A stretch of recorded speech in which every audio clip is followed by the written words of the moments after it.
Hello everyone, आज हम start करने वाले हैं हमारी वीडियो नंबर 3। इससे पहले की फर्स्ट 2 वीडियोस में हमने पढ़ा था nutrition, mode of nutrition plus nutrition in amoeba and paramecium. आज हम स्टडी करने वाले हैं न्यूट्रिशन इन ह्यूमन बींग्स की। ह्यूमन बींग्स जो हैं वो खाना किस तरह से डाइजेस्ट करते हैं और किस तरह से वो उस फूड को कॉम्प्लेक्स से सिंपलर में चेंज करते हैं। क्लियर?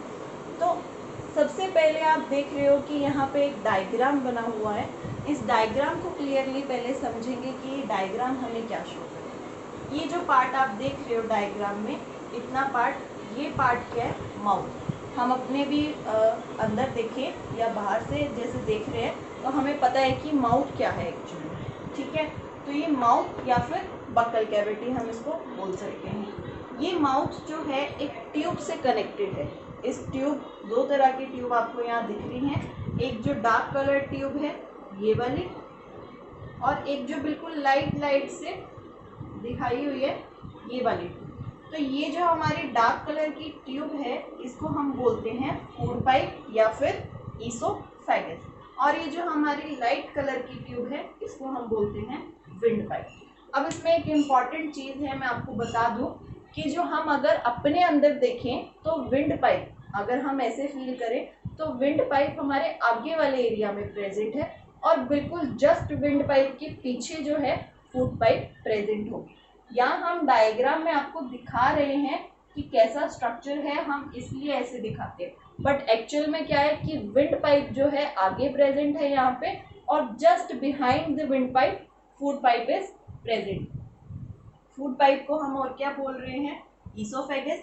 अब ये जो ट्यूब है, फूड पाइप है, ये किस में ओपन होगी? स्टमक में। और ये स्टमक का स्ट्रक्चर कुछ जे शेप जैसा लग रहा है, कुछ इस तरह से है। ठीक है, तो इसको हमने क्या नाम दिया? जे शेप्ड स्टमक। अब ये जो स्टमक है ये डायरेक्टली किस में ओपन होगा? स्मॉल इंटेस्टाइन में, जो कि क्या है? हाईली कॉइल्ड स्ट्रक्चर है, बहुत ज़्यादा उसके अंदर कॉइलिंग हुई है। और ये स्मॉल इंटेस्टाइन जो है किस में ओपन होगा? लार्ज इंटेस्टाइन में ओपन होगा। Then large intestine directly open into a structure called rectum, ये रेक्टम में ओपन होने वाला है। और फिर जो हमारा रेक्टम है वो किस में ओपन होगा? एनस के अंदर ओपन होगा। ठीक है, और एनस से जो भी वेस्ट है, हमें पता है यूरिन जो है वो हम क्या करते हैं? एक्सक्रीट आउट करते हैं। नाउ अगर इसमें एक पार्ट दिख रहा है हमारे को अलग से, जो कि क्या है? हमारा अपेंडिक्स। अपेंडिक्स क्या है? एक वेस्ट ऑर्गन होता है, वेस्टिजियल ऑर्गन है। इसका बॉडी के अंदर कोई भी फंक्शन नहीं रहता है। ठीक है, ये क्लियर होना चाहिए कि अपेंडिक्स क्या है? एक वेस्ट ऑर्गन है। समटाइम्स क्या होता है कि जब हम लोग फूड खा रहे होते हैं, ठीक है, तो फूड कई बार इस वाले पोर्शन में यानी कि अपेंडिक्स वाले पोर्शन में चला जाता है। तो ये जब यहाँ पे चला जाता है तो ये क्या करता है? प्रॉब्लम क्रिएट करता है, और काफ़ी ज़्यादा, जिसको भी हुई होती है तो काफ़ी ज़्यादा उसको पेन होती है, क्योंकि फूड जो है यहाँ पे फंस जाता है। तो डॉक्टर्स क्या करते हैं? उस टाइम पे अपेंडिक्स का ऑपरेशन करना पड़ता है और इसको जनरली रिमूव कर देते हैं ताकि इन फ्यूचर ये कोई प्रॉब्लम क्रिएट ना कर सके। तो अपेंडिक्स क्या है? एक तरह का वेस्टिजियल ऑर्गन है हमारी बॉडी के अंदर, जिसका हमें कोई भी काम नहीं है। अब हम क्या समझने वाले हैं कि ये जो हमने पूरा प्रोसेस देखा, जो माउथ से लेके एनस तक एक लॉन्ग ट्यूब के बारे में पढ़ा, ये माउथ से लेके जो एनस तक ट्यूब है इसको हम क्या बोलते हैं? एलिमेंट्री कैनाल बोलते हैं या फिर गट बोलते हैं। तो जो माउथ से लेके एनस तक लॉन्ग ट्यूब है उसको हम क्या बोल रहे हैं? एलिमेंट्री कैनाल और गट। ये जो एलिमेंट्री कैनाल या गट होती है ये 9 मीटर लॉन्ग होती है। ठीक है, इतनी बड़ी है, 9 मीटर लॉन्ग है। 9 मीटर काफ़ी ज़्यादा होता है। क्लियर? तो अब इसमें हम एक एक करके पार्ट लेंगे। सबसे पहले हम बात करें अगर माउथ की या बक्कल कैविटी की, तो माउथ के पास हमें पता है कि क्या 2 चीज़ें मेन होती हैं जो आपको पता है, एक टीथ और दूसरा टंग। इसमें मैं थर्ड चीज़ जो है आपको आज और ज़्यादा एक्सप्लेन करने वाली हूँ, दैट इज सलाइवरी ग्लैंड। ठीक है, टीथ का फंक्शन हम जानते हैं कि टीथ क्या करता है? हमने खाना खाया, माउथ से एंटर करेगा खाना, ठीक है, खाना खाने के बाद टीथ जो है वो हेल्प करते हैं जो खाना है उसको ब्रेक डाउन करने। तो टीथ क्या कर रहे हैं? कॉम्प्लेक्स मटेरियल को कहीं ना कहीं सिंपल मटेरियल में तोड़ने में हेल्प कर रहे हैं, ठीक है। प्लस टंग, टंग क्या करती है, अब ये जो फूड आपने खाया, जैसे कि कोई भी फूड आपने खाया, अब वो फूड क्या है, उसको आगे भी तो भेजना है, उसको आगे भेजने के लिए टंग क्या करती है, सलाइवा के साथ फूड को मिक्स करेगी। Now what do you mean bye saliva? Saliva एक वाटरी सा सब्सटेंस होता है। फॉर एग्जांपल, जैसे मैंने कहा कि हमने कुछ भी बहुत टेस्टी सी डिश देख ली, जैसे कि पास्ता देख लिया हमने या गुलाब जामुन देख लिए, ठीक है। अब वो देखने के बाद क्या हुआ, हमारे मुंह में अचानक से पानी आने लगा, वाटरी सब्सटेंस फील होने लगता है, ठीक है। तो वो वाटरी सब्सटेंस जो हमने फील किया वो क्या है एक्चुअल में, सलाइवा। क्लियर? तो सलाइवा के साथ फूड को मिक्स करते हैं ताकि जो फूड है वो लुब्रिकेट हो सके, स्लिपरी सा हो सके और इजीली माउथ से कहाँ, फूड पाइप में मूव कर सके। तो ये क्या था, सलाइवा जो है हमें हेल्प कर रहा है। और सलाइवा कहाँ से, बेसिकली टंग से सिक्रेट हो रहा है, क्योंकि सलाइवरी ग्लैंड जो है वो टंग में प्रेजेंट है। नेक्स्ट हमारा क्या है, सलाइवरी ग्लैंड्स। सलाइवरी ग्लैंड्स मैंने आपको अभी बताया कि क्या करेंगे, फूड को पुश डाउन करने में हेल्प करेंगे। क्यों? क्योंकि सलाइवरी ग्लैंड जो है सलाइवा प्लस म्यूकस जो है सिक्रीट करते हैं। तो ये जो दो सब्सटेंस सिक्रीट करते हैं, इनकी सिक्रेशन की वजह से फूड लुब्रिकेट हो जाता है और लुब्रिकेट होने की वजह से फूड नीचे की तरफ मूव करने लगता है, ठीक है। प्लस अब ये जो सलाइवरी ग्लैंड है इसका एक मेजर रोल है, ये एक एंजाइम सिक्रीट करता है जिसको हम बोलते हैं सलाइवरी अमाइलेज, ठीक है। पेटाइलिन भी बोलते हैं और सलाइवरी अमाइलेज भी बोलते हैं। तो ये क्या करते हैं, जो भी स्टार्च होता है, ठीक है, स्टार्च को किस में, माल्टोज में, ये क्या है, कॉम्प्लेक्स मटेरियल है और माल्टोज हमारा क्या है, सिंपलर फॉर्म, ठीक है। तो सलाइवरी अमाइलेज जब स्टार्च पे एक्ट करेगा, ये एंजाइम जब स्टार्च पे एक्ट करेगा तो स्टार्च को किस में, माल्टोज में यानी कि शुगर में ब्रेक डाउन कर देता है। क्लियर है? इसके बाद हमारा नेक्स्ट पार्ट आता है, सलाइवरी ग्लैंड ने अब क्या किया, सलाइवा भेज दिया, सलाइवा से फूड जो था लुब्रिकेट हो गया, अब लुब्रिकेट होके क्या हो गया, फूड पाइप से नीचे की तरफ जाएगा, ठीक है। तो ये फूड पाइप बेसिकली जो हमारी ईसोफेगस है वो एक्चुअल में क्या है, क्या कर रही है, एक यहाँ से और यहाँ तक फूड पहुंचा रही है, ठीक है। तो क्या है, कनेक्शन है माउथ से स्टमक तक का।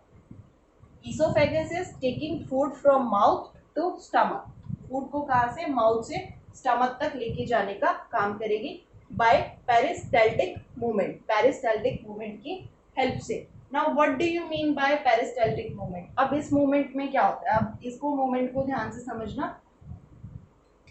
जैसे ये फूड है, ये यहाँ गया, ठीक है, मान लो ये फूड पाइप थी, अब फूड क्या गया, यहाँ गया। अब इसको नीचे भेजने के लिए क्या हो रहा है, फूड पाइप के अंदर कॉन्ट्रैक्शन हो रही है, अगर ये ऊपर से दबेगी तभी नीचे जाएगा, ठीक है, और यहाँ से रिलैक्स होगी तो नीचे जा रहा है। तो बेसिकली एक्चुअल में हो क्या रहा है, रिलैक्सेशन, यहाँ रिलैक्स हो गया और यहाँ क्या हो रहा है, कॉन्ट्रैक्ट हो रही है, टाइट हो रही है, ठीक है, फिर रिलैक्स हो रही है,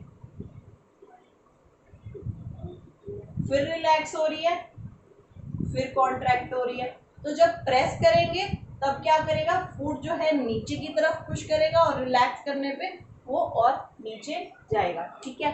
तो एक्चुअल में क्या हो रहा है कि कॉन्ट्रैक्शन रिलैक्सेशन हो रही है इस फूड पाइप के अंदर, तो इसको हम क्या बोलते हैं, rhythmic contraction of muscles of the alimentary canal. Alimentary canal की जो मसल्स है उनके अंदर कॉन्ट्रैक्शन रिलैक्सेशन बार बार हो रहा है, जिसकी वजह से फूड जो है वो पुश कर रहा है नीचे की तरफ। नेक्स्ट एंड लास्ट जो पार्ट है हमारा, इसमें जो मेजर पार्ट है इसके अंदर, जो माउथ वाले रीजन में प्रेजेंट है, माउथ से नीचे यानी कि फूड पाइप वाले रीजन में देखने को मिलेगा, वो है एपिग्लोटिस। नाउ एपिग्लोटिस क्या है, एक फ्लैप लाइक स्ट्रक्चर है। अब ये क्या कर रहा है, अब इतने रीजन को मैंने यहाँ एक्सप्रेस किया हो, ठीक है, जो हमारा विंड पाइप और फूड पाइप वाला रीजन है वो ये जो है हमारी विंड पाइप है इधर वाली, और ये जो है हमारी फूड पाइप। अब क्या हो रहा है कि हम सांस भी ले रहे हैं, खाना भी खा रहे हैं, तो ऐसा क्या सिस्टम है कि खाना जब खा रहे हैं तो वो फूड पाइप में ही जा रही है, विंड पाइप में नहीं जा रही, क्योंकि आगे तो विंड पाइप प्रेजेंट है, वहां भी जा सकती है। तो एक यहाँ पे क्या प्रेजेंट होता है, फ्लैप लाइक स्ट्रक्चर प्रेजेंट होता है, एपिग्लोटिस जिसको हम बोलते हैं। ये विंड पाइप और ये फूड पाइप, ये क्या कर रहा है, कवर कर रहा है। अब ध्यान से देखना, अगर मैं इसको हटा दूं, ये फूड आया ऊपर से और ये फ्लैप क्या होगा, हट जाएगा और ऐसे हो जाएगा, ठीक है, इस तरह से हो गया। तो ये क्या कर रहा है, विंड पाइप वाले रीजन को कवर कर देता है और फूड जो है हमारा यहाँ से नीचे जाता है, ठीक है। ये जो फ्लैप था पहले ऐसे बंद था, अब ये फ्लैप जब फूड आया तो ये नीचे की तरफ ऐसे बंद है, ये नीचे की तरफ बेंड होगा, ठीक है। तो बेंड होगा तो ये कहाँ जा रहा है, ऐसे हो रहा है। अब ये फ्लैप जो है इसने विंड पाइप को कवर कर लिया और जो फूड है हमारा वो नीचे की तरफ मूव कर रहा है। तो एपिग्लोटिस का जो मेन पॉइंट है, जो मेन फंक्शन है वो क्या है, it prevent the entry of food into the wind pipe. Wind pipe में जाने से फूड को बचाती है और कहाँ भेजती है, फूड पाइप में। तो ये किसका फंक्शन है, एपिग्लोटिस का फंक्शन है। ये विंड पाइप में नहीं जाने देगी, सांस लेने वाली पाइप में नहीं जाने देगी, और कहाँ मूव करने देगी, फूड पाइप में मूव करने देगी खाने को। After we have done epiglottis, now अब हम देख सकते हैं इसके अंदर कि एक कॉमन पैसेज है जो एयर और फूड पाइप के लिए जा रहा है, यानी कि विंड पाइप और फूड पाइप का एक कॉमन पैसेज जहाँ दोनों आके मिलते हैं। इस पैसेज को हम बेसिकली क्या बोल देते हैं, फेरिंग्स, ठीक है। तो ये क्या है, एक कॉमन पैसेज है फूड पाइप के लिए और विंड पाइप के लिए, जहाँ पे फूड पाइप और विंड पाइप दोनों आके क्या कर रही हैं, एक जगह पे कंबाइन हो रही है, ठीक है। आफ्टर दिस हम मूव करते हैं। अब फूड जो है हमारा फूड पाइप से होता हुआ कहाँ पे पहुँच गया, स्टमक में पहुँच गया। स्टमक क्या है, एक जे शेप्ड स्ट्रक्चर है। इस जे शेप्ड स्ट्रक्चर या ये कैसा ऑर्गन है, एक बैग लाइक ऑर्गन है। ये जो बैग लाइक ऑर्गन है काफ़ी ज़्यादा मस्कुलर होता है। मस्कुलर है तो इस वजह से ये क्या कर सकता है, कॉन्ट्रैक्शन और रिलैक्सेशन जो है वो ये जो स्टमक है शो कर सकता है। जैसे हम कभी खाना खाते हैं तो हम उसमें क्या देखते हैं कि हमने, जब हमें भूख लगी है तो हमारा पेट बहुत खाली सा होता है। फिर जब हमने खाना खा लिया और ओवर ईटिंग कर ली जब, ठीक है, तो हम क्या कहते हैं कि काफ़ी ज़्यादा पेट भर गया है यार, अब ये फूल गया है, बहुत ज़्यादा भर गया है। तो क्या हो रहा है कि स्टमक उस टाइम पे एक्सपैंड कर जाता है, क्लियर है, क्योंकि वो मस्कुलर है तो उसके पास एबिलिटी है एक्सपैंड करने की। प्लस ये जो हमारा स्टमक है इसके पास कुछ गैस्ट्रिक ग्लैंड्स होते हैं। वो गैस्ट्रिक ग्लैंड्स जो हैं कुछ गैस्ट्रिक जूसेस सिक्रीट करते हैं और वो गैस्ट्रिक जूसेस जो हैं कुछ एंजाइम्स रिलीज करते हैं, ठीक है।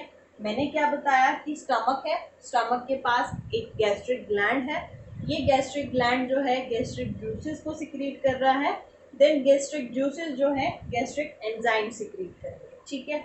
ये एंजाइम हमारे कौन कौन से हो सकते हैं, pepsin, HCl and mucus. Pepsin जो है, पेप्सिन एक एंजाइम है जो कि क्या करता है, partial breakdown of protein, protein की ब्रेकडाउन करने में कहीं ना कहीं हेल्प करेगा। HCl हम अच्छे से जानते हैं, HCl क्या होता है, हाइड्रोक्लोरिक एसिड, ठीक है। तो हाइड्रोक्लोरिक एसिड जो है वो क्या करता है, अगर सपोज फूड आपने खाया, फूड खाने के बाद वो फूड के साथ साथ कुछ बैक्टीरिया भी आपके स्टमक में अंदर आ गए, आपकी बॉडी में एंटर कर गए, तो उन बैक्टीरिया को, जो भी बाहर से इन्फेक्टेड चीज़ आई है उसको ख़त्म करने के लिए, ताकि आपको कोई डिसीज़ ना हो सके, इसलिए जो HCl है वो प्रोड्यूस होता है। तो HCl का काम क्या हुआ, to kill the germs present in the food. ये क्या करता है, जो भी जर्म्स प्रेजेंट होती है फूड में उनको ख़त्म करने का काम करेगा। प्लस HCl जो है हमें एसिडिक मीडियम प्रोवाइड करता है।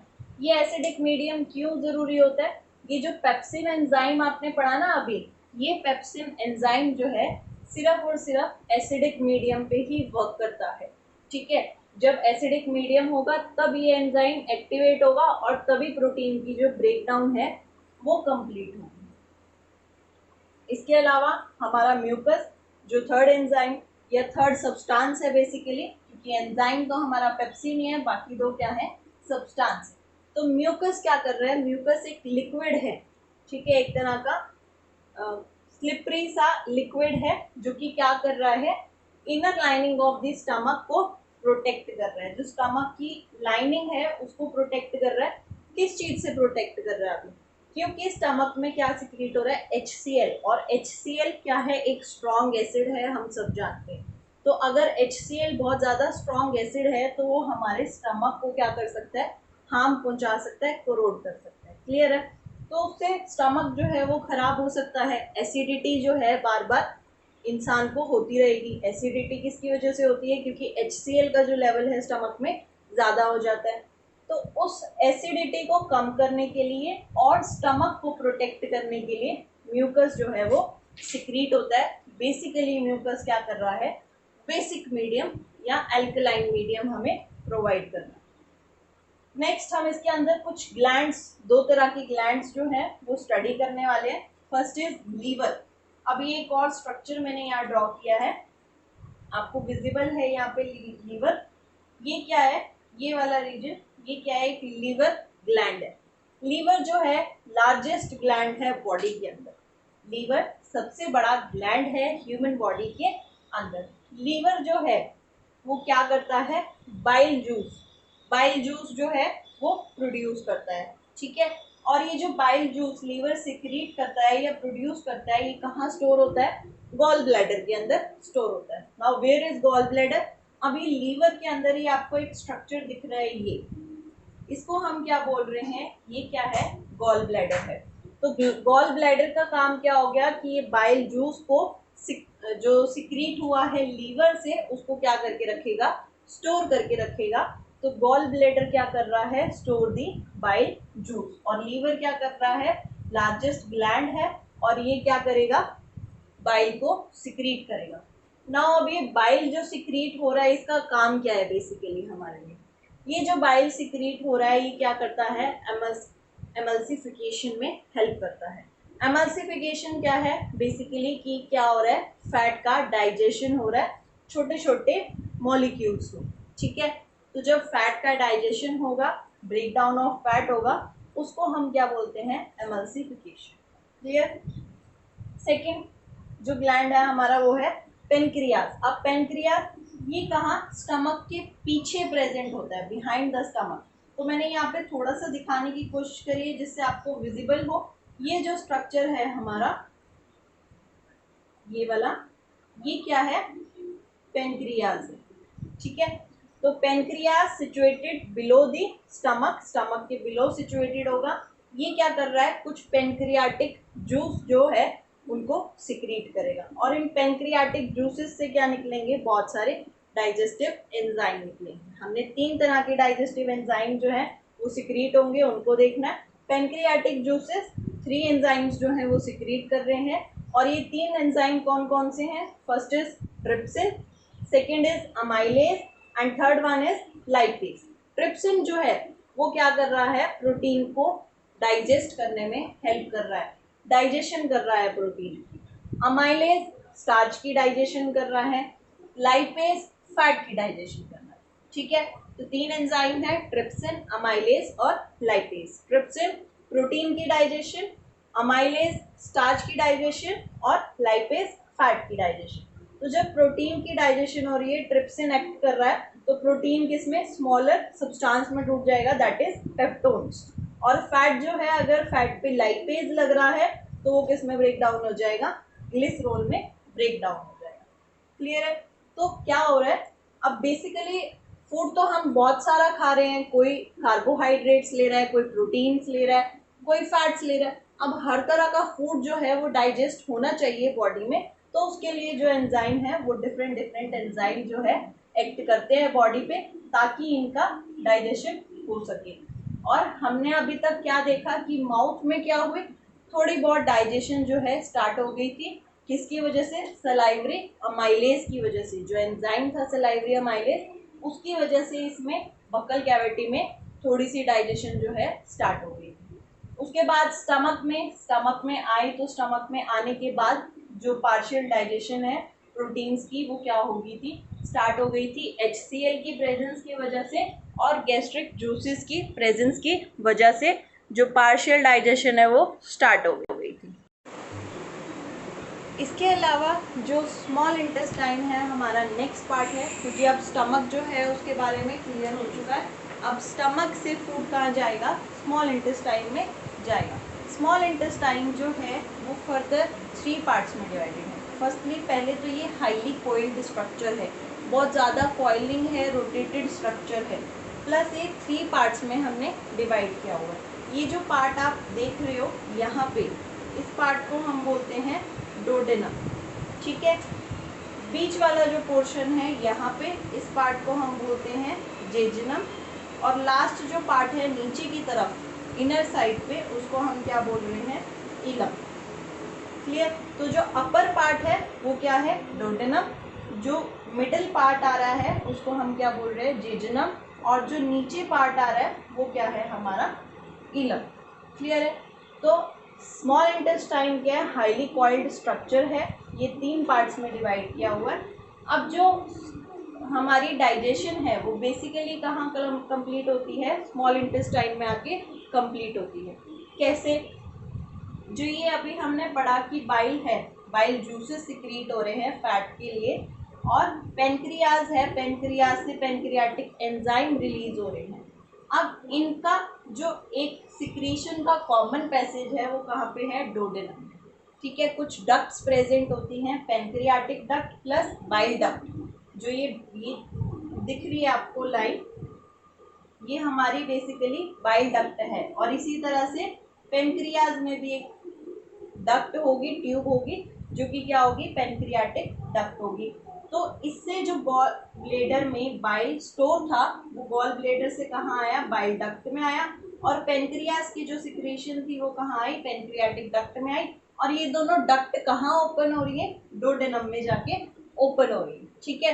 तो जितने भी डाइजेशन हो रहा था, चाहे वो प्रोटीन का, स्टार्च का, फैट का, ठीक है, तो वो कहाँ पे हमें मिल रहा है, इस डोडेनम वाले एरिया में जो है डाइजेशन जो है स्टार्ट हो जाता है।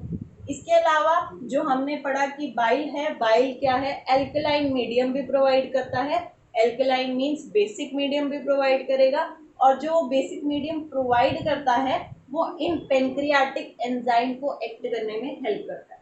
हमने देखा था कि जो HCl है वो एसिडिक मीडियम प्रोवाइड कर रहा है और पेप्सिन को एक्टिवेट करने का काम कर रहा है, ताकि पेप्सिन अपना काम कर सके।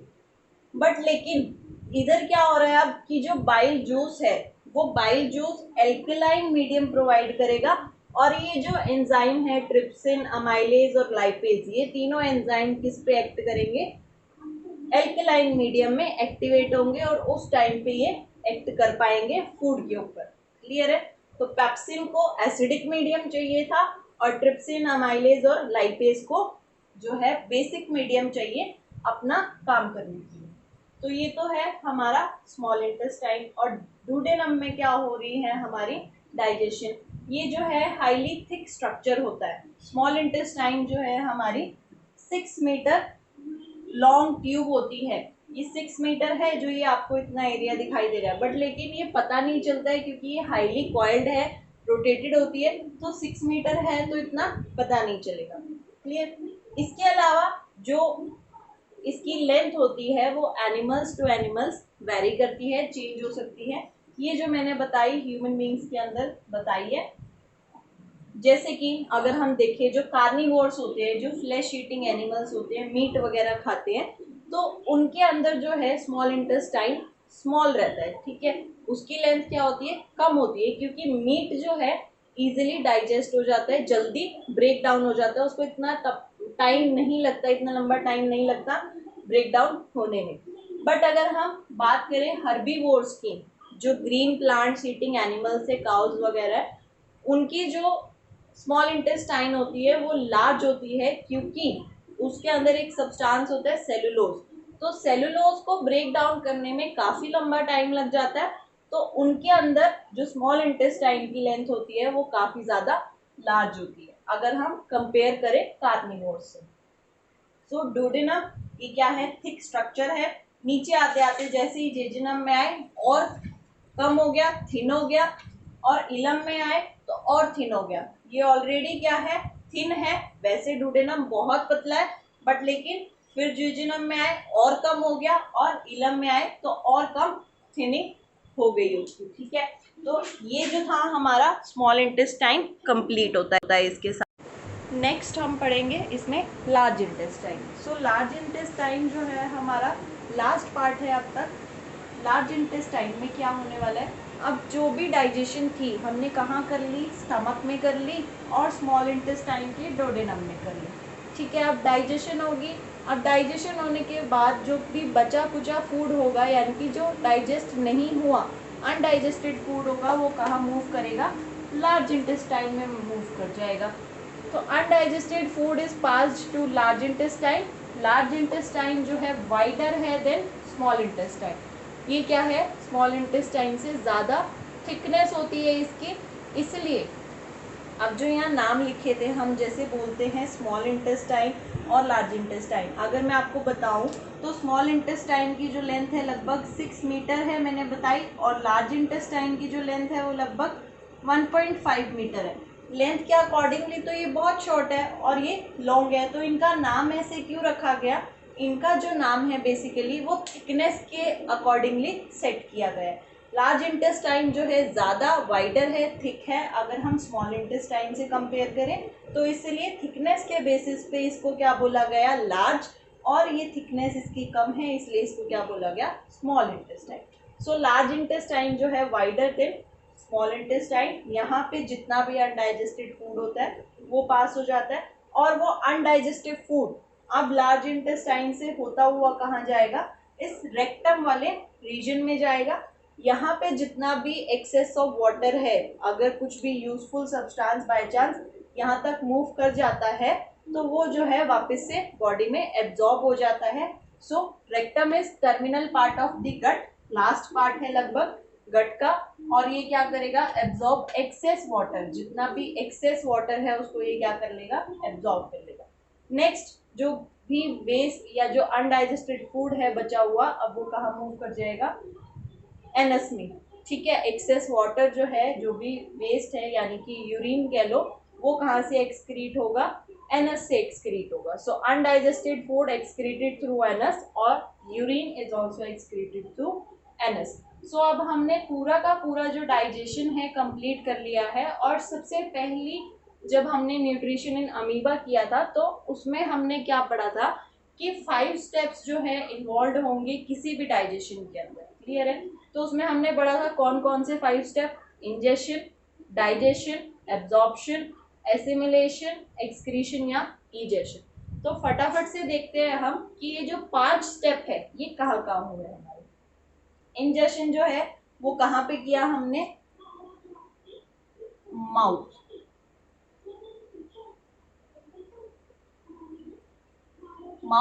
माउथ से खाना खाया, बक्कल कैविटी जो अंदर वाली कैविटी है उसको हम बक्कल कैविटी कह रहे हैं। तो माउथ में हमने सबसे पहले क्या किया, इनटेक ऑफ फूड जो है किया।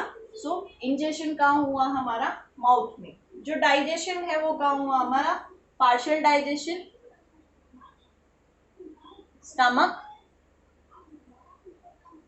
प्लस पार्शियल डाइजेशन, थोड़ी बहुत डाइजेशन जो है स्टमक में हो गई थी, कुछ डाइजेशन जो है हमने कवर किया कि माउथ में, क्योंकि सलाइवरी ग्लैंड्स प्रेजेंट है और उनसे क्या सिक्रीट हो रहा है, सलाइवरी अमाइलेज, तो थोड़ी बहुत डाइजेशन जो है यहाँ पे स्टार्ट हो गई थी।